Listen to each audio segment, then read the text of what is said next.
আল্লাহ বলতেছে যত নিবানোর চেষ্টা করবে ও তো প্রজ্বলিত হয়ে উঠবে, থামানোর মতো কোনো শক্তি আকাশের নিচে জমিনের উপরে কারণ নাই। ইসলাম আছে, ইসলাম থাকবে, তারাই থাকবে না। আছে কিনা বলেন? কাল্পনিক কিচ্ছা কাহিনীর সময় নাই। কাল্পনিক কিচ্ছা কাহিনীর সময় আছে? আল্লাহ বলেছেন ওয়ায়াউমা ইয়াফরাহুল মুমিনুন, একদিন আসবে মুমিনেরা হাসবে, সেই দিন সামনে। এজন্য দোয়া করুন আগামী দিন যে সূর্য ওই পূর্ব দিগন্ত থেকে উদিত হবে, সেই সূর্যের নাম হবে ইসলাম।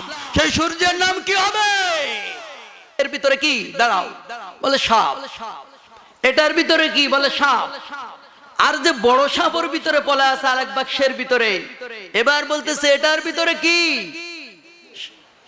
এইবার এটার ভিতরে সাপ। এত বড় বাক্স, বলে এটার ভিতরে বড় সাপ হুজুর। এই সাপটি আমি দেখতে চাই। বের করা হলো, খোলা হলো, দেখে সেই গোর গোবিন্দই বড় সাপ ওর ভিতর থেকে বের হয়ে আসছে। কেন তুমি বের হয়ে আসছো? হুজুর যখন আজানের শব্দ হয়েছে আমি সহ্য করতে পারি নাই, তখন আমি চিন্তা করলাম ইনার সঙ্গে লড়াই করে জীবন দেওয়া ছাড়া কোনো উপায় নাই। এই আওয়াজের তাকবীর আমার অন্তর কাঁপিয়ে তুলেছে। বলেন আল্লাহু আকবার। মুসলমানের জীবনের যে শুরুর যে শব্দটি, সেই শব্দের নাম কি বলতে পারেন? যখন জন্ম নিয়েছে এই শব্দের নাম কি ছিল? আল্লাহু আকবার। আবার বাম কানে যে শব্দ দিয়েছিলেন মা বাবা দাদা দাদি নানানিরা, সেই শব্দ ছিল ইকামত। আল্লাহু আকবার, আল্লাহু আকবার, আল্লাহু আকবার, আল্লাহু আকবার। তার শব্দ কি? আল্লাহু আকবার। একজন বলছে হুজুর আমার এই জানাজা হবে, এই জানাজার তাকবীর দিবে কে? কোন একজন হাজী সাহেব আমাকে বলছেন যে হুজুর আপনার ছাত্র কই, তাকবীর দেবে কে? আমি বললাম জীবনের আজান হয়েছে, ইকামত হয়ে গেছে, শুধু নামাজের জন্য অপেক্ষায় ছিলাম। সেই নামাজ এখন হচ্ছে, আর আজানও হবে না, ইকামত হবে না, শুধু নামাজই হবে। এজন্য জীবনের আজান হয়ে গেছে, তাকবীরও হয়ে গেছে, নামাজের জন্য অপেক্ষা। আপনার আমার নামাজ পড়বে এতটুকু বাকি। এজন্য মসজিদে যখন আজান হয় মানুষ উজুর জন্য প্রস্তুত হয়, কাজকর্ম সব ছেড়ে দেয়। কথা বলেন ঠিক কিনা? তা আজকে আমাদের তো আজান ইকামত হয়ে গেছে, এখন নামাজের জন্য তড়িৎ গতিতে আমাদের প্রস্তুতি নিতে হবে। ওই বাগবাগান, ওই দেখেন কবর দেখা যায় কি? দেখা যায় কিনা? তাহলে শেষ শব্দটি হবে কে? কি? যখন আমাকে রাখা হবে, আপনাকে রাখা হবে, সেই শব্দটাও কি হবে? আল্লাহু আকবার। চিৎকার দিয়ে বলেন পিছনে আল্লাহু আকবার। এই আল্লাহু আকবার এই স্লোগানটি ময়দানে দিলেও বাতিল শক্তি তৎপার করে কাঁপে। এজন্য তারা বলে সব স্লোগান দিও, কিন্তু নারায়ে তাকবীর আল্লাহু আকবার স্লোগানটি দিও না। মাহফিলের আগে বলে দেয় হুজুর নারায়ে তাকবীর আল্লাহু আকবার এই শব্দটি আপনারা বলবেন না। মুরতাদ মুসলমানের ভিতরে এরা সইতে পারে না। আমার দেশের একজন কবি বললেন ফজরের আজান যখন হয় তখন মনে হয় বেশ্যা তার খরিদ্দারকে ডাকছেন। বলেন নাউজুবিল্লাহ। এই কবিও জাতীয় পুরস্কার পায় আমার দেশের সরকারদের কাছ থেকে। এর মতো দুঃখ আর কোথায় রাখা যায়? আমি তো তার পুরস্কার দেওয়া দূরের কথা, তাকে আমি তিরস্কার দিতে চাই। আপনার কি চান কি চান না? কে কে চান দুই হাত উঁচু করে দেখান আল্লাহকে।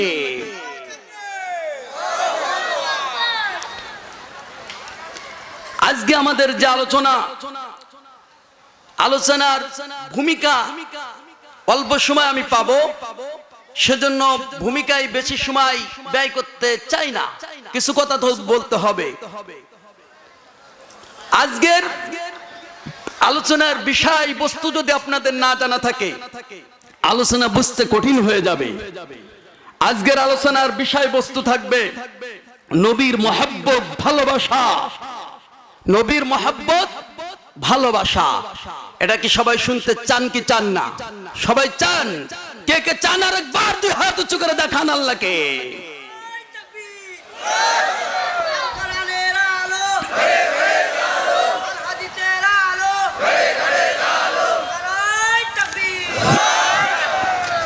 আল্লাহ রাব্বুল আলামিন বললেন ফালা ওয়া রাব্বিকা লা ইউমিনুনা হাত্তা ইউহাক্কিমুকা ফীমা শাজারা বাইনাহুম থুম্মা লা ইয়াজিদু ফী আনফুসিহিম হারাজাম মিম্মা قضيت ويسلموا تسليما আল্লাহ রাব্বুল আলামিন বললেন ফালা ওয়া রাব্বিকা আমার রবের কসম কখনো সেই ইমানদার হবে না কে বলছেন কথা সবাই বলেন আল্লাহ আল্লাহ বললেন কখনো সেই ইমানদার হবে না যতক্ষণ পর্যন্ত না সকল ক্ষেত্রে পারিবারিক সামাজিক রাজনৈতিক জীবনের যুদ্ধনীতি সন্ধিনীতি বন্দিনীতি চুক্তিনীতি অর্থনীতি সকল ক্ষেত্রে আল্লাহর আইন এবং রাসূলের মতবাদ দিয়ে যদি বিচার ফয়সালা মানুষ না করে আর না মেনে নেয় খুশি না হতে পারে ও কখনো ঈমানদার মুমিন হবে না আমাদের চলে আমাদের কোথাও আল্লাহর আইন চলে শুধু চার দেওয়াল মসজিদের ভিতরে মোটামুটি চলে তাও চলে না হুজুর হক কথা বলতে পারে না হক কথা না বললে কি হবে আল্লাহ বলেছেন ইন্নাল্লাযীনা ইয়াকতুমুনা মা আনজালাল্লাহু মিনাল কিতাব যদি যে বা কাহারা যেই হোক না কেন কোরআনের কিছু হক কথা গোপন করে রাখে সমাজ রাষ্ট্র খেপে যাবে এই জন্য বাদ দিয়ে আলোচনা করে সেইগুলো বললে ইমামতি থাকবে না বাদ দিয়ে দেয় কি দেয় না ওইগুলো যারা বাদ দেয় মা আনজালাল্লাহু মিনাল কিতাব আমি যা কিতাবে নাজিল করেছি ওগুলো বাদ দিয়ে রাখে হক কথা কিছু বাদ দিয়ে রাখে কান শুকরা রসগুলো করে যায় ওয়াশতারুনা বিহি সামানান কলিলান আমার আল্লাহ বললেন অল্প মূল্যে বিক্রয় করে মানে ৫,০০০ টাকা বেতন পায় ৫,০০০ টাকা ওয়াজের ময়দান থেকে নেয় অল্প মূল্য এগুলো গ্রহণ করে আল্লাহ বললেন উলাইকা মা ইয়াকুলুনা ফি বুতুনিহিম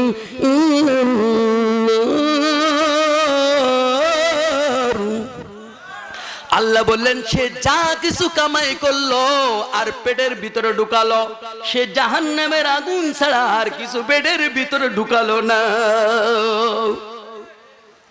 যা কামাই করে হুজুর খাবে পীর সাহেব খাবে মাওলানা সাহেব খাবে ইমাম সাহেব খাবে এগুলো জাহান্নামের আগুন ছাড়া কিছু না বলেন এই ইমাম হুজুরের পিছনে কি নামাজ হয় এজন্য হক কথা বাদ দিয়ে হুজুর জিহাদের কথা বলা যাবে না ওরে কেন বলা যাবে না 500 আয়াত জিহাদের জন্য আল্লাহ নাজিল করেছেন একটি আয়াতকেও যদি অস্বীকার করবে না হুজুর আমি মানি না মানবো না চোরের হাত কাটা সারিকু ওয়া সারিকু ফাকতাউ আইদিয়াহুমা এটা কার আইন আল্লাহর আইন কিন্তু আমি তো আল্লাহর এই আইনটা বারবার বলে ঘোষণা দিয়েছি আমার আদালতে আমার বিচার ফয়সালায় এই আইনটা আমি চালু করি না জিনার আইনা জানিয়াতু ওয়া জানি ফাজলিদু কুল্লা ওয়াহিদিম মিনহুমা মিয়াতা জালদা এই আইনগুলো কোরআনেই থেকে গেল এ কোনোদিন বাস্তবায়ন হলো না কি কোরআনে রাখার জিনিস না প্রয়োগের জিনিস 73% মুসলমান থাকতে বাংলাদেশে কেন আল্লাহর আইন প্রতিষ্ঠিত হবে না তাহলে কি মুসলমান না মুনাফিক আমরা অধিকাংশই মুনাফিক আমরা আজকে এই প্রসঙ্গে আলোচনা না নইলে মুনাফিক বাছাই করে আমরা এখান থেকে উঠতে পারতাম আল্লাহ রাব্বুল আলামিন বললেন মানি না মানবো না স্লোগান তোমার ময়দানে দেওয়া লাগবে না সূরা মুহাম্মদ যালিকা বিআন্নাহুম কারিহু মা আনজালাল্লাহু ফাআহবাতা আ'মালাহুম আল্লাহ বলেন যালিকা বিআন্নাহুম কারিহু মা আনজালাল্লাহু আমি আল্লাহ যা নাজিল করেছি কোথায় কোরআনে কোথায় যা নাজিল করলাম এই নাজিলকৃত বিধানের একটি বিধানকে কেউ যদি কারি হোক ও পছন্দ করে, অর্থাৎ ওইটা ভালো লাগে না, চোরের বিচার, জিনার বিচার, সুদের বিচার, মদের বিচার, ঘুষের বিচার, অর্থনীতি, সমাজনীতি, যুদ্ধনীতি, চুক্তিনীতি, বন্ধনীতি, সন্ধিনীতি, এগুলো আল্লাহর আইনে চলবে। কোন একটি ভালোবাসে না কারি হুয়া পছন্দ করে। আল্লাহ বললেন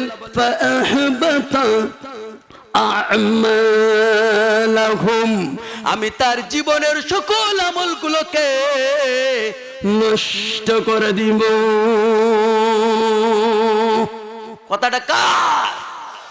আমার দেশের মুসলমানরা সব ইবাদত কি পছন্দ করে, সব বিধান কি পছন্দ করে? অথচ আল্লাহ বলতেছেন ইনিল হুকুম ইল্লা লিল্লাহ,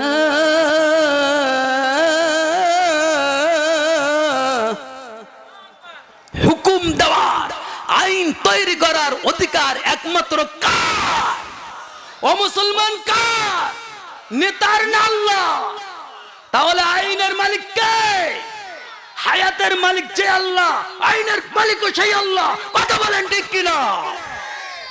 আইনের আইন মানুষ মানি, আর রিজিকের মালিক আর মৌতের মালিক, বিবাহের মালিক, এগুলো আল্লাহ খুবই মানি। কিন্তু আইনের মালিক আমরা মানি না আল্লাহকে।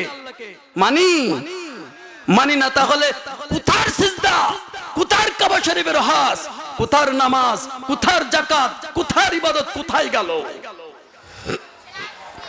আল্লাহ বলে দিলেন কোন মানুষের অধিকার নাই আইন তৈরি করার। একমাত্র আইন তৈরি করার অধিকার আল্লাহ। এরপর বলতেছেন আমরা আল্লাহ তা'বুদু ইল্লা ইয়া, এক আল্লাহর ইবাদত করতে হবে, অন্য কারোর ইবাদত করা যাবে না। যালিকাদ দীনুল কাইয়্যুম, এটাই হলো তোমাদের চূড়ান্ত দ্বীন ব্যবস্থা। ওয়ালাকিন্না আকসারান নাসি লা ইয়া'লামুন।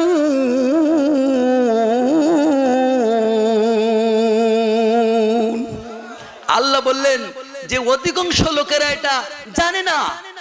কি জানে না? যে আল্লাহর আইনে সমাজ রাষ্ট্র প্রতিষ্ঠিত করতে হবে, এই ইবাদতের কথা মানুষেরা জানে না, অধিকাংশ জানে না। কে বললেন? তাহলে আল্লাহর সৃষ্টি, জমিন সৃষ্টি করেছেন কে? আল্লাহ না মানুষ? আল্লাহ বলতেছেন দেখেন, আলা লাহুল খালকু ওয়াল আমর তাবারাকাল্লাহু রাব্বুল আলামিন। আলা লাহুল খালকু ওয়াল আমর, সৃষ্টি যার, আইন চলবে বাবার নাকি? সৃষ্টি যার, আইন চলবে নেতার। সৃষ্টি যার, আইন চলবে স্বামীর। সৃষ্টি যার, আইন চলবে চাচার। আমরা তো সেইভাবে চালাই।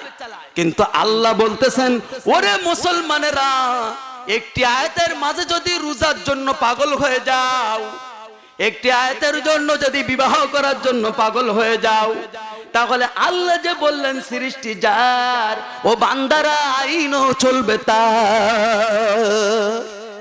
এই কথাটার বেলায় তো মানতে চাও না।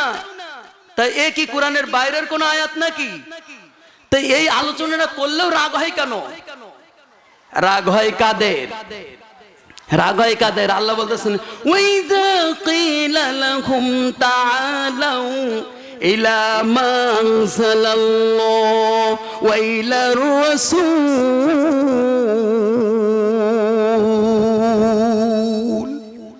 যখন তাদেরকে ডাকা হয় আল্লাহর দিকে এসো, রাসূলের দিকে এসো, তখন মা আনজালাল্লাহ, যা আল্লাহ নাজিল করেছেন, রাআইতা, হে নবী আপনি দেখতে পাবেন, মুনাফিকিনা ইয়াসুদ্দুনা আনকা সুদুদা,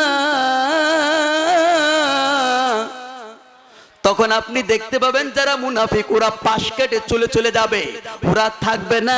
হে নবীজি, ওরা কিন্তু আর ময়দানে দাঁড়াতে চাইবে না। কথাটা কার?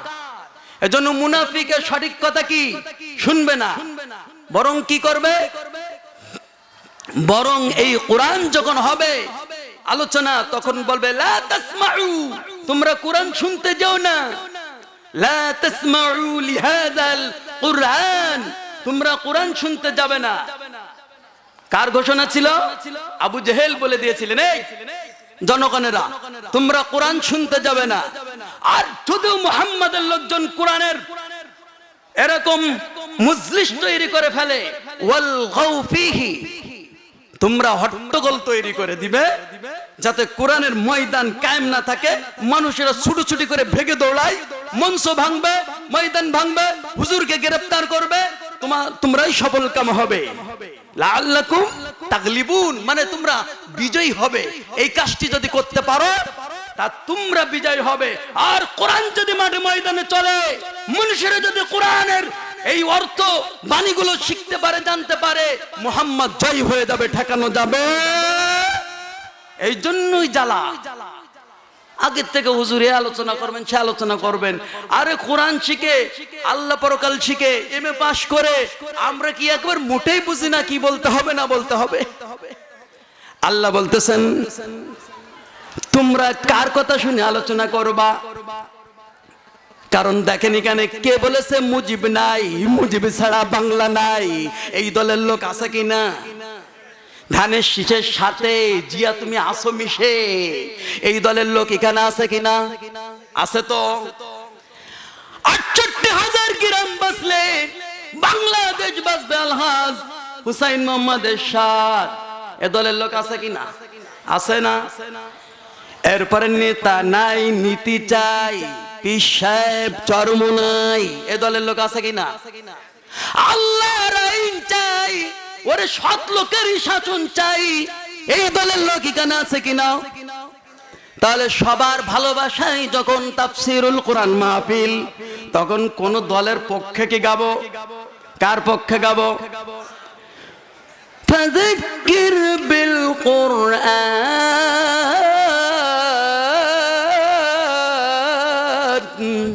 কে বললেন? হে নবী ফাযাক্কির, আপনি নসিহত করুন, আপনি ওয়াজ করুন, বিল কুরআন, কুরআন দিয়ে ওয়াজ করবেন। ও নেতা, তোমার কাছে যদি শুনে আমার ওয়াজ করতে হয়, আমার আল্লাহ তো বলতেছে কুরআন দিয়ে ওয়াজ করো বান্দা, তাহলে তোমার কথা শুনে যদি ওয়াজ করি তাহলে কত পড়ে? আমরা 1000 বার রাষ্ট্রদ্রোহী হতে রাজি আছি, কিন্তু একবার আল্লাহর দ্রোহী হতে রাজি নাই। কথা বলেন ঠিক কিনা? ও মুসলমান, আল্লাহর দ্রোহী হলে কি জান্নাত পাওয়া যাবে? রাষ্ট্রদ্রোহী হলে 2-5 বছর খেটে বের হওয়ার সম্ভাবনা আছে, কিন্তু ওই কবরের জেলখানা পাশে তাকায় দেখেন, ওই জেলখানার থেকে বেরোনোর আর কোনো সম্ভব আছে?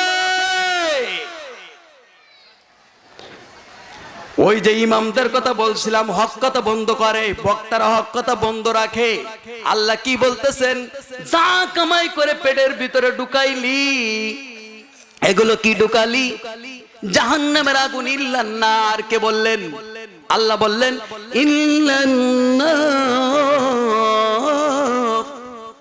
জাহান্নামের আগুন ছাড়া কিছু সে পেটের ভিতরে ঢুকালো না। এরপরে আল্লাহ বলতেছেন ওয়ালা ইউকাল্লিমুহুমুল্লাহ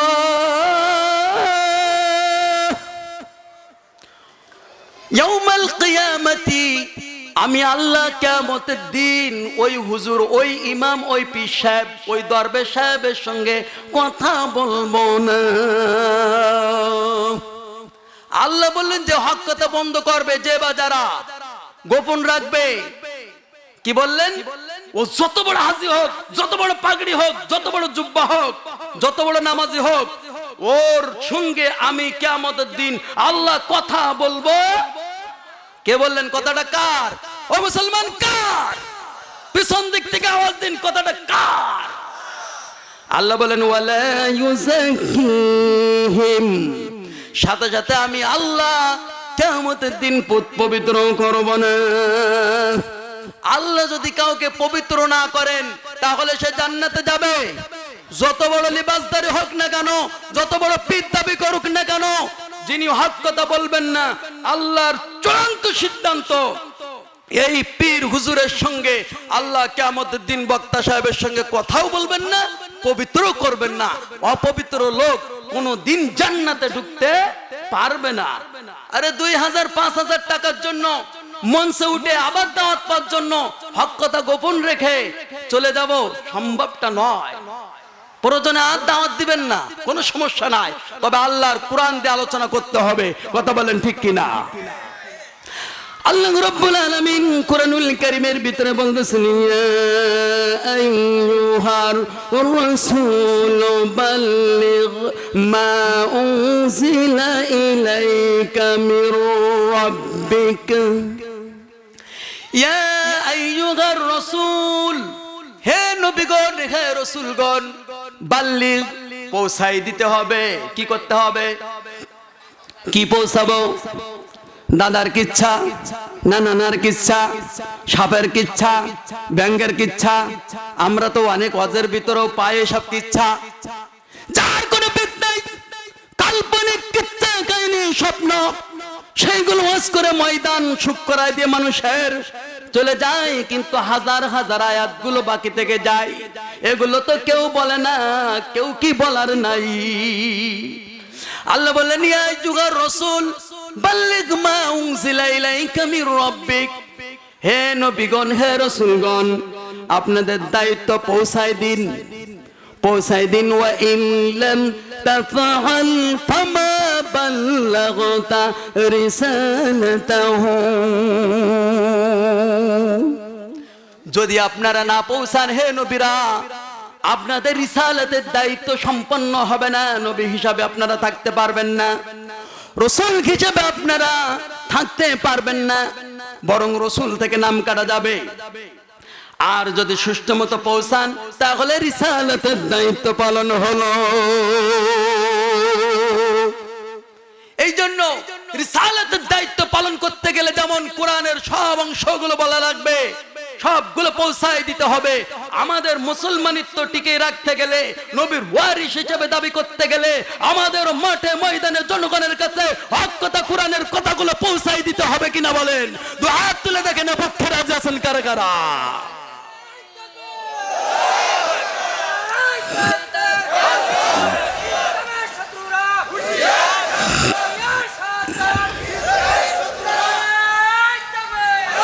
আল্লাহ রাব্বুল আলামিন বললেন, এই পৌঁছাই দিতে গেলে কিন্তু হে রাসূল সমস্যা আছে। সমস্যাটা কি? ওয়া ইয ইয়ামকুরু বিকাল্লাযীনা কাফারু লিয়ুসবিতুকা আও ইয়াকতুলুকা আও ইউখরিজুকা ওয়া ইয়ামকুরুনা ওয়া ইয়ামকুরুল্লাহ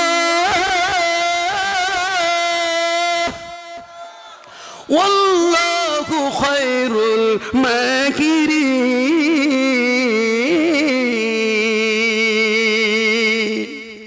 আল্লাহ বলতেছেন, হে নবী, যদি কোরআনের সঠিক দাওয়াতটা পৌঁছান, তাহলে কিন্তু লিসবিতুকা, আপনাকে কারারুদ্ধ করবে, জেলখানায় দিবে। কে বললেন? আল্লাহ বললেন। কে বললেন? আল্লাহ বললেন। নবী কাল্পনিক কিচ্ছা কাহিনী না পৌঁছাইয়া কোরআনের হক কথা যদি পৌঁছান, আপনাকে লিউসবিতুকা, ওরা কিন্তু বন্দী করবে। জেলখানায় আমার নবী বন্দী হয়েছিলেন কিনা? কয় বছর? কয় বছর?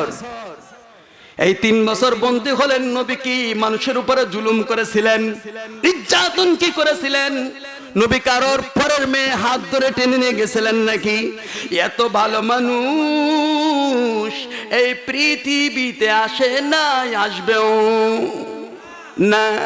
এই নবীকে বন্দী করলে না রে, আমার নবীর এমন ভাবে খাদ্য খাবার নাই, ছাগলের নেদির মতো পায়খানা হতে লাগলো। আর নবীর উম্মত হবেন, সঠিক দাওয়াত দিবেন, কারারুদ্ধ হবেন না, জেলখানায় যাবেন না, আরামে আরামে ভালো পোলা বিরিয়ানি খাবেন। আর ইহুদিরা সুন্দর সুন্দর তাবু ফেলায় দেবে মঞ্চ করার জন্য, ইহুদিরা খরচ দেবে, পানির ব্যবস্থা করবে, সব কিছুই করবে। আরে যে কাজে ইহুদিরা খ্রিস্টানেরা সহযোগিতা করে, ওই ইসলামের দ্বারা সঠিক দাওয়াত নাই। ইহুদিরা আমাদের বন্ধু না শত্রু? আল্লাহ কি নিষিদ্ধ করেছেন কিনা? ইয়া আইয়ুহাল্লাযীনা আমানু লা তাত্তাখিযুল ইয়াহুদা ওয়ান নাসারা আউলিয়া বাযুকুম আউলিয়া বাস। হে মুসলমানেরা, ঈমানদারেরা, ইহুদিদের সঙ্গে তোমরা বন্ধুত্ব স্থাপন করবে না যখন তারা নিজেরাই বন্ধু হয়ে থাকে। আর আমাদের যত বন্ধু সব ইহুদি, যত বন্ধু খ্রিস্টান, আমাদের ছেলে মেয়েও বিয়ে দি তাদের সঙ্গে। বাহ বাহ, এই হলো ইসলাম। কিন্তু কোরআনে ডাইরেক্ট কি বলেছেন? ওয়ালা তানকিহুল মুশরিকাতি হাত্তা ইউমিন। আমাদের বিবাহ শাদী কোন বেঈমানের সঙ্গে যতক্ষণ পর্যন্ত কালেমা না পড়বে, ঈমান না আনবে, বিবাহ দেওয়া যাবে? মনে হয় নেতা কোথায় তাহলে হবে? ইসলাম অত সোজা নয়। ইসলাম দিল্লির লাড্ডু কা নেহি। ইসলাম ইসলামের মতো চলবে। ইসলাম হলো চিরদিনের শান্তি সুখের নিশানা। ইসলাম ছাড়া অন্য সবই জাহান্নামের ঠিকানা। ইসলাম হলো চিরদিনের শান্তি সুখের নিশানা। ইসলাম ছাড়া অন্য সবই জাহান্নামের ঠিকানা। শান্তির আশায় দেশের মানুষ দৌড়েছে হইয়া বেহুশ। শান্তির আশায় দেশের মানুষ দৌড়েছে হইয়া বেহুশ। মরিচিকার পিছে করে জীবন মরণ সাধনা। ইসলাম ছাড়া অন্য সবই জাহান্নামের ঠিকানা। ইসলাম হলো চিরদিনের শান্তি সুখের নিশানা। ইসলাম ছাড়া অন্য সবই জাহান্নামের ঠিকানা। কেউ বা করে গণতন্ত্র, কেউ বা আবার সমাজতন্ত্র। কেউ বা করে গণতন্ত্র, কেউ বা আবার সমাজতন্ত্র। মানুষকে মানুষের তরিকাতে কেউ বা গড়ে আস্তানা। ইসলাম ছাড়া অন্য সবই জাহান্নামের ঠিকানা। এর পিছে ঘরে যারা ইবলিসের চালাহ তারা, এর পিছে ঘরে যারা ইবলিসের চালাহ তারা। সময় মতো খাই বিধারা, চামচামে আর চলবে না। সময় মতো খাই বিধারা, চামচামে আর চলবে না। ইসলাম ছাড়া অন্য সবই জাহান্নামের ঠিকানা। ঠিক কিনা? ইসলাম বাদ দিয়ে যত মতবাদ আছে সব মতবাদ হলো বরবাদ। সঠিক আছে তো? আল্লাহ বলেন লিউসবিতুকা, হে নবী আপনাকে কিন্তু ওরা বন্দী করে ফেলবে। যখন বন্দী করে শান্তি পাবে না, এরপরেও দেখবে ইসলামের কার্যক্রম আপনি বন্দী। বাইরে ইসলাম পালন করার জন্য, ইসলামী দলে, ইসলামী আন্দোলনে অংশগ্রহণের জন্য সব দিক বিদিক থেকে পাগল পারা হয়ে আসছে। তখন আপনাকে ওরা ছেড়ে দিলেও দিতে পারে, আর দিলে ওরা কিন্তু বসে থাকবে না। কি করবে? লিউসবিতুকা আও ইয়াকতুলুকা, ওরা আপনাকে হত্যা করার চেষ্টা করবে। ওরা হত্যা করার চেষ্টা করবে। হত্যা করার চেষ্টা আমার নবীকে করেছিল কিনা? দারুণ না? বসে বসে যে চিন্তা করলো, মিস্টার ইবলিস পিছন দিক থেকে এসে নজদেশ থেকে এসেছি, বলল ওকে একবার হত্যা করো, নইলে পাপ মোচন হবে না। এখনো হত্যা করার নীতি সারা বিশ্ব মুসলমানের উপর আছে কিনা? যেই হক কথা বলবে ওকে হত্যা করা, নির্মূল করার একটা ষড়যন্ত্র, কিন্তু ইসলাম নির্মূল হবে।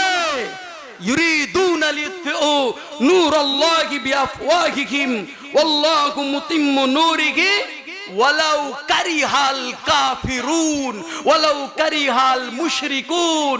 আল্লাহ বলতেছে যত নিবানোর চেষ্টা করবে ও তো প্রজ্বলিত হয়ে উঠবে। থামানোর মতো কোনো শক্তি আকাশের নিচে জমিনের উপরে কারণ নাই। ইসলাম আছে, ইসলাম থাকবে, তারাই থাকবে না। কেমন থাকবে না? একটু উপমা দিলে কষ্ট হবে না তো? গালে আমাদের কি দাঁত আছে? এই গালের ভিতরে কি একটা জিহ্বা আছে? জিহ্বার কাজ হলো দাঁতে যত ময়লা, গোশের কিছু বেঁধে গেল, কোন কাঁটা বেঁধে গেল, জিহ্বা এরকম ঠেলে ঠেলে ঠেলে ঠেলে উপকার করবে দাঁতের। কথা বলেন? আর তিন দিক থেকে কিন্তু আক্রমণ করে আসে দাঁত। সুযোগ পাইলেই জিহ্বাকে একটা কামড় দিয়ে ছাড়ে কিনা? এরপরও জিহ্বা কি উপকার করা থেকে বন্ধ থাকে? কোনদিন বলেছে জিহ্বা, দাঁত তুমি আমার পর আক্রমণ করছো, তোমার উপকার আর করব না।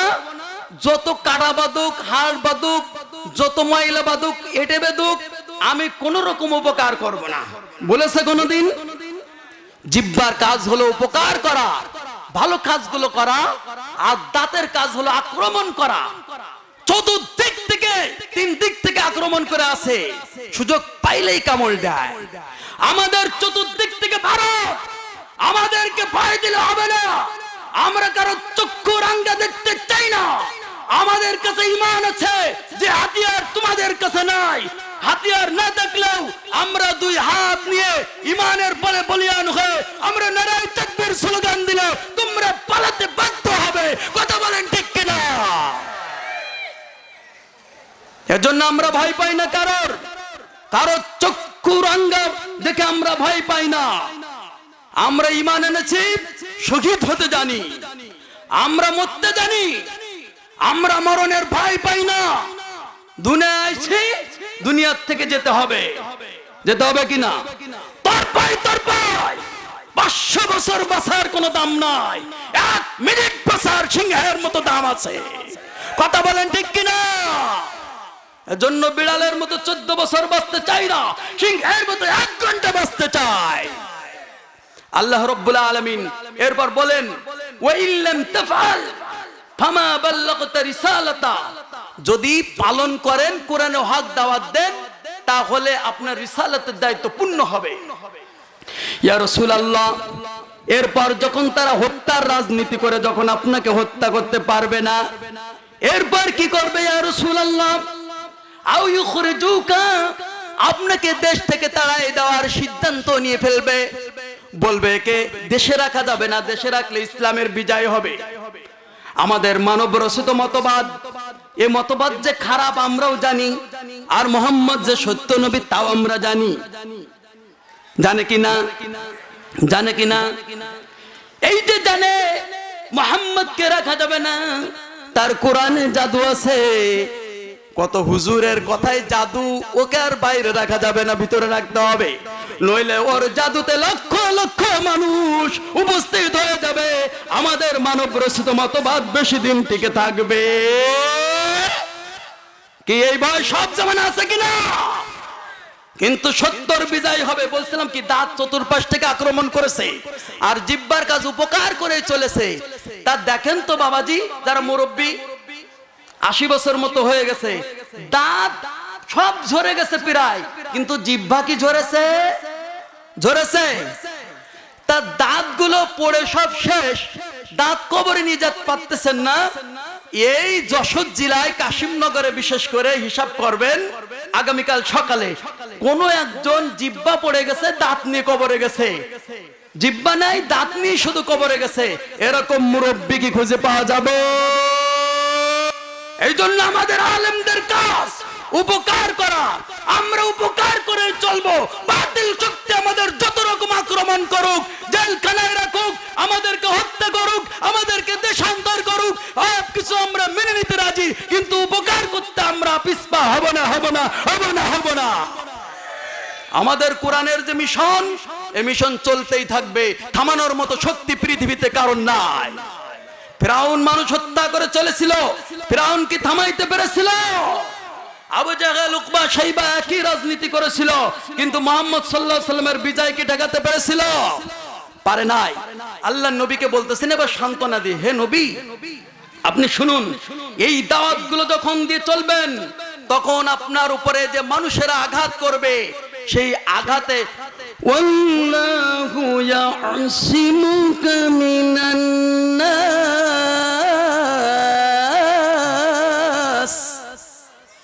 আল্লাহ বললেন মানুষের আঘাত হবে, মানুষের নির্যাতন হবে, মানুষ আপনাকে ভালো থাকতে দিবে না, মুহূর্তে মুহূর্তে ষড়যন্ত্র করবে। ইয়া রাসূলুল্লাহ, ইয়া হাবিবাল্লাহ, ষড়যন্ত্র যতই করুক, মানুষের সকল ষড়যন্ত্রের উপর আপনাকে নিরাপত্তা আমি আল্লাহ দিয়ে দিব।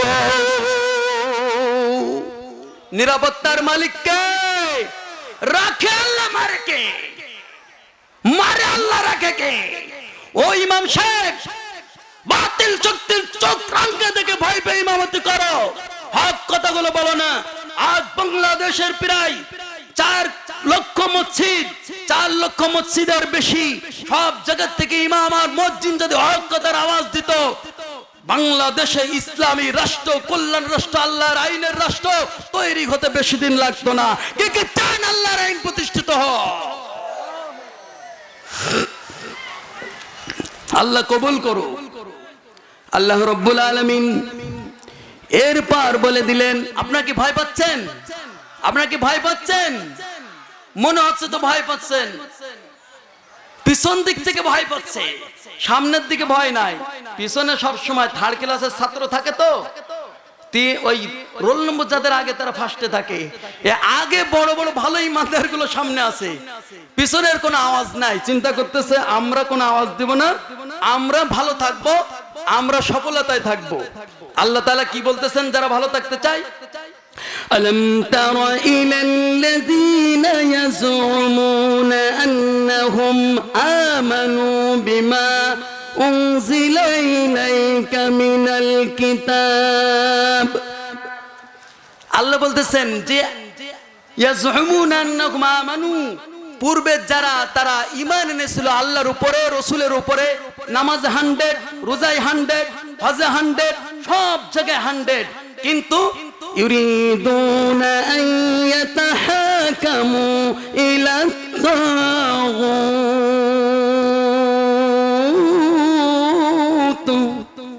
আল্লাহ বললেন ওরা স্বেচ্ছায় তাগুত শক্তির কাছে মাথা নত করে নিয়েছে। ওরা স্বেচ্ছায় কি করেছে? তাগুত শক্তি। তাগুতের অনেক অর্থ, একটা অর্থ বলি, বেশি অর্থ বললে সময় শেষ হয়ে এসেছে। একটি অর্থ বলি তাফসীর ইবনে কাসির থেকে, মানব রচিত মতবাদ প্রতিষ্ঠিত করার জন্য যত দল মত, যত মানুষ আছে সব হলো আল্লাহর ভাষায় হলো তাগুত। শেষটাই তোমরা মানব রচিত মতবাদ প্রতিষ্ঠিতর জন্য যারা চলছো, এই তাগুত শক্তির সঙ্গে যারা মিশে গিয়েছো, আল্লাহ তাআলা বলতেছেন ইউরিদুনা আন ইয়াতাহাকামু ইলা তাগুত ওয়া ক্বাদ উমিরু আন ইউমিনু বি। আর বলে দিল ঈমান এনে ফেলেছি, হয়ে গেল। আল্লাহ আমরা যে সূরা পড়ি সেই সূরার ভিতরে বলতেছেন আয়াতুল কুরসি, ফামান ইয়াকফুর বিত্তাগুতি ওয়া ইউমিন বিল্লাহ।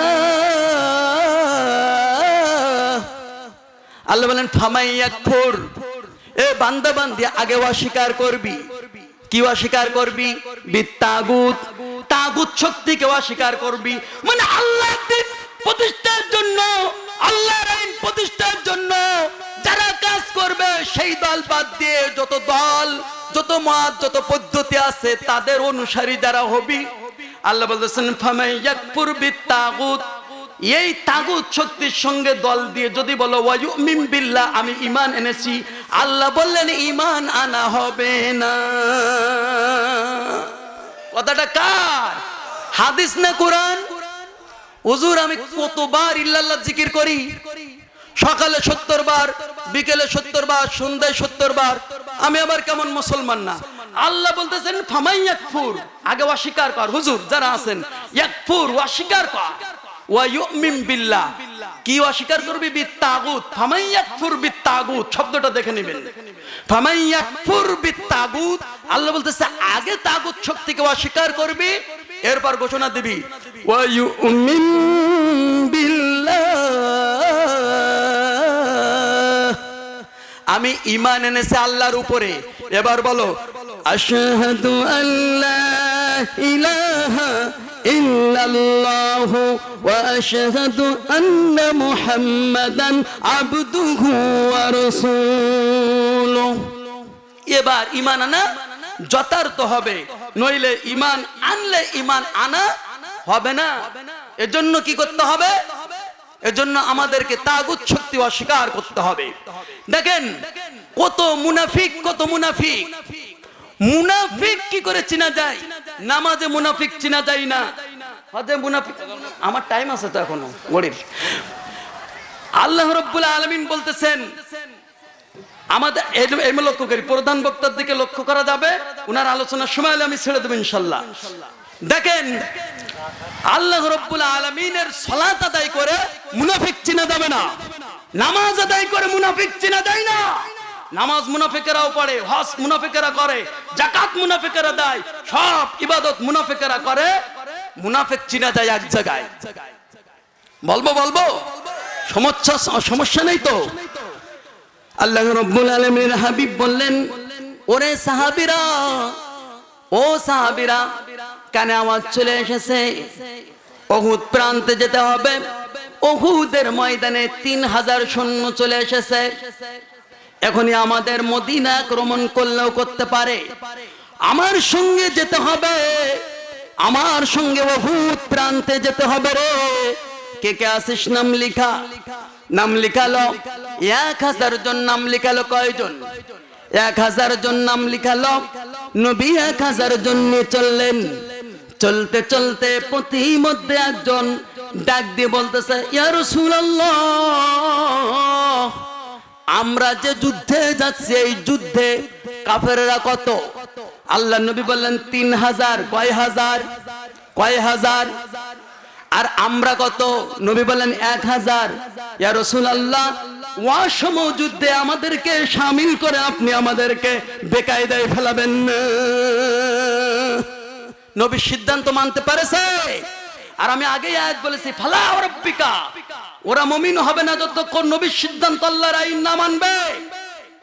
নবীর সিদ্ধান্ত না মেনে ভয় পেয়ে এখন বলতেছেন ওরা 3000, আমরা 1000। ওয়াসম যুদ্ধে আমাদেরকে শামিল করবেন না, আমরা এই যুদ্ধে গিয়ে আমাদের জীবন ধ্বংস করতে চাই না। আল্লাহর নবী বললেন, তোমরা যাও, যে যে থাকবে না চলে যাও, আমি একাই এই উহুদ প্রান্তে বাতিল শক্তির বিরুদ্ধে লড়ে আমি ময়দানে আল্লাহর আইন প্রতিষ্ঠিত করতে চাই। কে কে আছেন প্রতিষ্ঠিত করতে চান?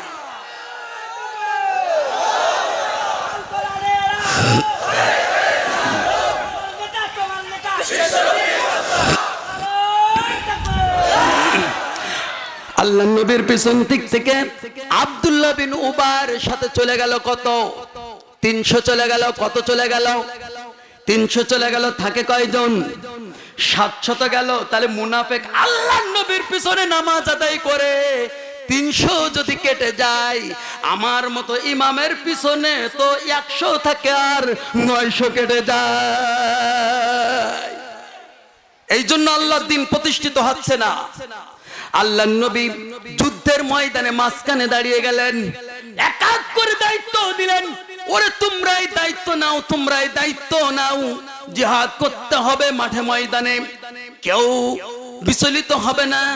50 জন তীরন্দাজকে আল্লাহর নবী বাছাই করলেন, বাছাই করে দায়িত্ব দিলেন রুমা পাহাড়ে, এই দিক থেকে যদি আক্রমণ হয় তোমরা আক্রান্ত হবে, আমরাও আক্রান্ত হব, খবরদার খবরদার এই রুমা পাহাড় থেকে মোটেই সরা যাবে না।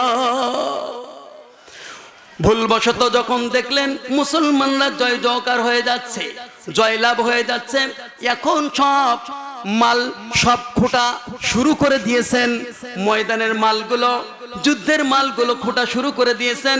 উনারা বললেন 50 জন, হয়তো নবী জিহাদে জয় হওয়া পর্যন্ত থাকতে বলেছেন। সব নেমে আসলেন। নেমে যখন আসলেন, এদিক থেকে এমন আক্রমণ পিছন দিক থেকে শুরু হয়ে গেল। ওদের টার্গেট বদর যুদ্ধে আমাদের নেতাদেরকে যেভাবে মেরেছে মরেছে, আজকে মুহাম্মদকে হত্যা করে আমরা তার প্রতিশোধ দিয়ে দেব। টার্গেট কে? মুহাম্মদ রাসূলুল্লাহ সাল্লাল্লাহু আলাইহি ওয়াসাল্লাম। আমার নবী সাহাবী কি বসে থাকবে? 12-13 জন এসে গেলেন উপস্থিত নবীর সামনে। আক্রমণ দেখে নবীকে হত্যা করবে। তারা বললেন, ইয়া রাসূলুল্লাহ, ইয়া হাবিবাল্লাহ, আপনি পিছন দিক থাকেন, আপনি সামনের দিকে আসবেন না, সামনের দিকে আসবেন না। আমরা 12 জন না, 12,000 যদি শহীদ হয়ে যায় কোনো আপত্তি নাই। 12,000 শহীদ হলো আল্লাহর দ্বীনের তেমন ক্ষতি হবে না, তবে আপনি একাই যদি আক্রান্ত হন আল্লাহর দ্বীনের জন্য বড় ক্ষতি হয়ে যায়। আল্লাহ নবী পিছন দিক থেকে আক্রমণ হচ্ছে, তীর ধনুক পড়তেছে, এক এক করে শহীদ হচ্ছে। শহীদ হতে হতে দেখা গেল একজন সাহাবী কাতাদা তার চোখ খসে পড়ে গেল। চোখটা নিয়ে আবার বিশ্বনবী জায়গায় লাগাই দিলেন যন্ত্রণা দেখে। নিজের ঠোঁটের লালাগুলো নিয়ে যখন লেপটাই দিলেন তখন আগের থেকে চক্ষু ভালো হয়ে গেল, ভালো দেখতে পারলেন। মুজিজা কার? আমার নবীর মুজিজা আছে কিনা? এইভাবে আক্রান্ত হতে হতে যখন সব মরে গেল, একজন আছে মাত্র একজন সাহাবী দাজানা রাদিয়াল্লাহু তাআলা আনহু বললেন, ইয়া রাসূলুল্লাহ, চোখের পাতা যতক্ষণ নড়বে আমি দাজানা ময়দানে লড়ে চলবো, আপনি একটিবারের জন্য সামনে আসবেন না, আমার পিছনে থাকবেন। তারাও মুসলমান, আমরাও মুসলমান। নবীর ভালোবাসা কাকে বলে বান্দা? আল্লাহ রাব্বুল আলামিনের হাবিব পিছনে আছেন, দাজানাও শহীদ হয়ে গেলেন। দাজানা শহীদ হয়ে গেলেন। এদিকে বিশ্বনবী সাল্লাল্লাহু আলাইহি সাল্লামকে তীর ধনুক মারা বন্ধ করে দিয়ে তারা দৌড় দিয়ে আগে চলে আসলেন। পাথর নিলেন, পাথর নিয়ে মাথায় আঘাত করলেন।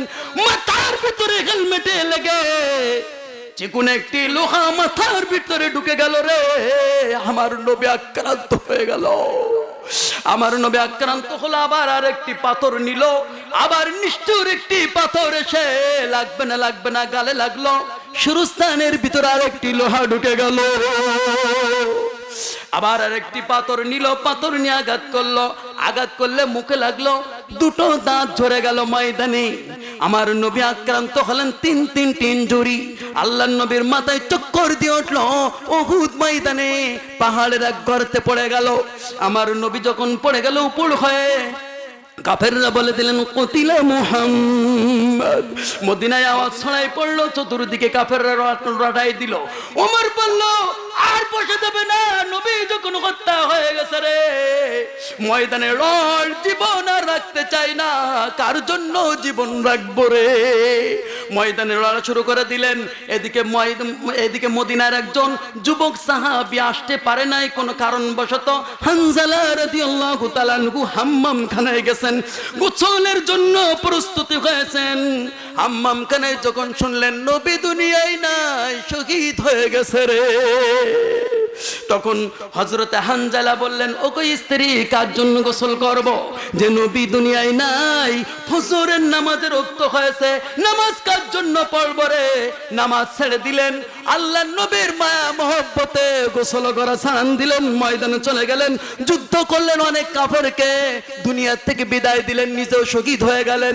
আল্লাহর নবী কিছুটা সুস্থ হলেন। সুস্থ হয়ে নবী শহীদদের জানাজা করলেন।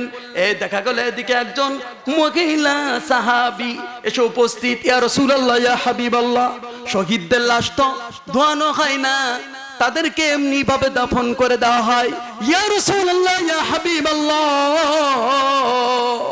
এ নবীজি, আমার স্বামী এই জিহাদের ময়দানে এসেছে, শহীদ হয়ে গেছে। ইয়া রাসূলুল্লাহ, শুনেছি শহীদ হয়েছে, তাকে গোসল না করায় মাটির ভিতরে রাখা যাবে না। আল্লাহর নবী বললেন, স্বামীর নাম কি?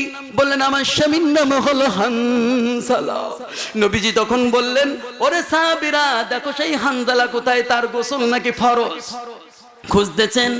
এদিকে জিবরিল আমিন জানাচ্ছেন এসে, ইয়া রাসূলুল্লাহ, ইয়া হাবিবাল্লাহ, আপনার হানজালার জন্য আল্লাহ রাব্বুল আলামিন হাউজে কাউসারের পানি ব্যবস্থা করেছে। ফেরেশতারা নিয়ে গেছেন, হাউজে কাউসারের পানি দিয়ে তাকে ধোয়াচ্ছেন। একটু পরে দেখা গেল হযরত হানজালা ময়দানে চলে এসেছে। রক্তরাঙ্গা আকাশ দেখে ভয় পেও না, ওই আকাশের মাঝে আছে আলোর কণা। সবাই বলেন, রক্তরাঙ্গা আকাশ দেখে ভয় পেও না, ওই আকাশের মাঝে আছে আলোর কণা। রক্তরাঙ্গা আকাশ দেখে ভয় পেও না, ওই আকাশের মাঝে আছে আলোর কণা। রক্ত নদী পেরিয়ে বাদার পাহাড় মাড়িয়ে, রক্ত নদী পেরিয়ে বাদার পাহাড় মাড়িয়ে আসবে সুখের ঠিকানা। রক্তরাঙ্গা আকাশ দেখে ভয় পেও না, ওই আকাশের মাঝে আছে আলোর কোনা। ইটের পরে ইট দিলে হয় প্রাসাদ রচনা, সকল ইটের হয় না আবার একই ঠিকানা। ইটের পরে ইট দিলে হয় প্রাসাদ রচনা, সকল ইটের হয় না আবার একই ঠিকানা।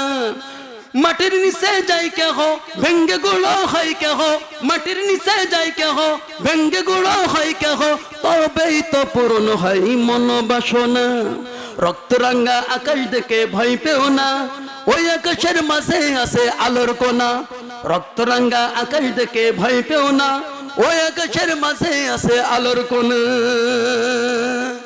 সর্বশেষ দিকে যে মুনাফিকের আল্লাহ বললেন এই মুনাফিক যখন মারা গেল আব্দুল্লাহ বিন উবাই তখন জামা নিতে চালেন জামা দিলেন কেন দিলেন সংক্ষিপ্ত বেশি লম্বা বলা যাবে না জামাটা দিলেন এক যুদ্ধে হযরতে আব্বাস রাদিয়াল্লাহু তাআলা আনহু নবীর চাচা গ্রেফতার হলেন সবাই জামা খাটে না আব্দুল্লাহ বিন উবাই জামা খাটে আল্লাহর নবী ঋণ শোধ হওয়ার জন্য নবীর জামাটা দিয়ে দিলেন দুনিয়ায় এজন্য ওমর রাদিয়াল্লাহু তাআলা আনহু নিষেধ করেছিলেন জানাজায় যাওয়ার জন্য নিষেধ করতেছিলেন স্বয়ং আল্লাহ আইন পাঠাই দিলেন মুনাফিকের ব্যাপারে পাঠাইছেন কিনা বলেন আল্লাহ বলেন ইস্তাগফির লাহুম আও লা তাস্তাগফির লাহুম ইন তাস্তাগফির লাহুম 70 মাররা ইয়া রাসূলুল্লাহ ইয়া হাবিবাল্লাহ আমার দোস্ত একবার না দুইবার না মুনাফিকের জন্য আপনি যদি 70 বার দোয়া করেন ইস্তেগফার করেন আমি আল্লাহ কবুল করব না ঘোষণাটা কার শুধু একটা জিনিস মানে নাই সব মেনেছে নবীর পিছনে নামাজ সবকিছু করেছেন শুধু আল্লাহর দ্বীন আল্লাহর জমিনে প্রতিষ্ঠিত হয়ে যাবে নবীর নেতৃত্বে চলবে এটা সে মানি নিতে পারে না আমরা বলি ও যে সব মানি তবে আল্লাহর আইনের রাষ্ট্র চলবে কেমন কথা না ওই পূর্বে জামানাতে এটা কি হলো বারবার আইন যে এই কথা বলবে না কারি হু সন্দেহ করবে তার ঈমান চলে যাবে কোনো ঈমান কোনো ভাবেই আনতে পারবে না কারণ আল্লাহর ঘোষণা আল্লাহ বলেন ওয়ালা তুসাল্লি আলা আহাদিন মিনহুম মাতা ওয়ালা তাকুম আলা কবরি ইয়া রাসূলুল্লাহ ইয়া হাবিবাল্লাহ শুধু দোয়া না আপনি যদি ওর কবরের পাশেও গিয়ে যদি দাঁড়াবেন না ইয়া রাসূলুল্লাহ তার জানাজা ওয়ালা তুসাল্লি আলা আহাদিন তার জানাজায়ও আপনি নবী উপস্থিত হবেন না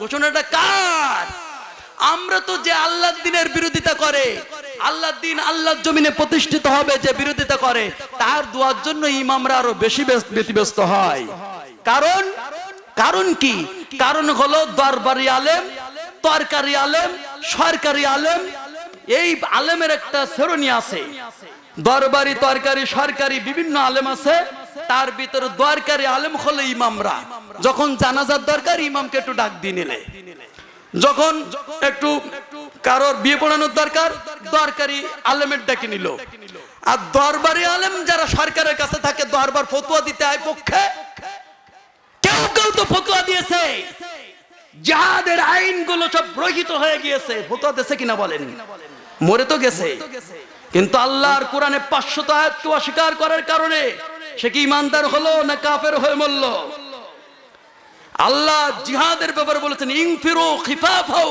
ওয়া সিকালা ভারী হও আর পাতলা হও যুবক হও বৃদ্ধ হও যে অবস্থায় থাকো না কেন সর্ব অবস্থায় জিহাদ তোমার জন্য ফরজ হবে যতদিন পর্যন্ত আল্লাহর জমিনে আল্লাহর দ্বীন প্রতিষ্ঠিত না হবে কথা বলেন ঠিক কিনা এজন্য ছোট ছোট বইয়ের কারণে ছোট ছোট কয়টা আয়াত অর্থ করার কারণে বই থাকলে যদি জিহাদের নামে জিহাদের বই পাওয়া গেছে সেই নামে যদি গ্রেফতার করতে হয় তাহলে 500 আয়াত যে কোরআনে জিহাদের আছে প্রত্যেক কোরআনওয়ালা আল্লাহর বান্দা বান্দীকে গ্রেফতার করতে হবে কথা বলেন ঠিক কিনা এজন্য আমাদেরকে সতর্ক হতে হবে এই যে ছোট ছোট বই পে জিহাদের নামে যে গ্রেফতার করা এটা হলো মানুষের সঙ্গে ইমানদারদের সঙ্গে মস্কারি করা কারণ জিহাদ তো কয়টি মাত্র আয়াত একটা বইতে কয়টা থাকে না 10টা 15টা 20টা 100টার বেশি তো না আর কোরআনে যে 500 আছে লা ইলাহা ইল্লাল্লাহ জিকির করলে কোনো দোষ নাই তবে লা ইলাহা ইল্লাল্লাহ যদি তরজমা করা হয় তাহলে আর সেই হুজুর আর ভালো নয় এজন্য আল্লাহ রাব্বুল আলামিন বলতেছেন আফগায়রা দীনিল্লাহি ইয়াবগুন তোমরা আমার দিন বাদ দিয়ে অন্য দিন খুঁজছো। কত সওয়ালাহু আসলামা মান ফিস সামাওয়াতি ওয়াল আরদ, আকাশ জগতে যারা আছে, জমিন জগতে যারা আছে, এরা সবাই তাওআন আও কারহান, ইচ্ছাই হোক অনিচ্ছাই হোক, সব অবস্থায় তারা আল্লাহর দ্বীনের কাছে আত্মসমর্পণ করেছে। কুকুরও কুকুরের আনুগত্য মানে, শ্রীগাল শ্রীগালের আইন মানে, গরু গরুর আইন মানে। আমরা কি গরুর থেকে, শ্রীগালের থেকে, কুকুরের থেকেও কি নিকৃষ্ট হলাম? আমরা মানুষ, মানুষের আইন মানি, এর মতো নিকৃষ্ট কাজ আর আল্লাহর জমিনে নাই। কথা বলেন ঠিক কিনা? আল্লাহ বলতেছেন ওয়ামান ইয়াবতাগি গায়রাল ইসলাম দীনান ফালাই ইউকবালা মিনহু, ইসলাম জীবন আদর্শ বাদ দিয়ে কেউ যদি অন্য দিন যদি মানে, আল্লাহ ফালাই ইউকবালা তাকিদ দিয়ে বললেন, লাম যোগ করলেন, লাই ইউকবালা, কোশ্চিন কালেও তার কোন একটি ইবাদত আল্লাহর দরবারে কবুল হবে না, হবে না, হবে না, হবে না। এজন্য আল্লাহর দ্বীনের সঙ্গে মানুষের দ্বীন মিশ্রিত করে মেনে ইমানদার হয়ে কবরে যাওয়া সম্ভব নয়। কি রাগ করেছেন কেউ? সমাধান চাও যদি জীবনে মরণে, ফিরে যাও খুঁজে নাও চোখ রাখো কুরআনে। বলেন, সমাধান চাও যদি জীবনে মরণে, ফিরে যাও খুঁজে নাও চোখ রাখো কুরআনে। তবেই পাবে সুখ শান্তির ঠিকানা, তবেই পাবে সুখ শান্তির ঠিকানা, যদি মেনে নাও তুমি মনে প্রাণে সমাধান। বলেন, সমাধান চাও যদি জীবনে মরণে, ফিরে যাও খুঁজে নাও চোখ রাখো কুরআনে। কোথায় চোখ রাখতে হবে? আমার জন্য আপনার দোয়া করবেন তো? দোয়া করবেন যেন এক ধরনের আলোচনা না, কত প্রকার আলোচনা, সবই কোরআন দিয়ে হবে। কারণ কোরআনে তো সবই আছে, আছে কিনা বলেন? কাল্পনিক কিচ্ছা কাহিনীর সময় নাই। কাল্পনিক কিচ্ছা কাহিনীর সময় আছে? আল্লাহ বলেছেন ওয়ায়াউমা ইয়াফরাহুল মুমিনুন, একদিন আসবে মুমিনেরা হাসবে, সেই দিন সামনে। এজন্য দোয়া করুন আগামী দিন যে সূর্য ওই পূর্ব দিগন্ত থেকে উদিত হবে, সেই সূর্যের নাম হবে ইসলাম। সেই সূর্যের নাম কি হবে?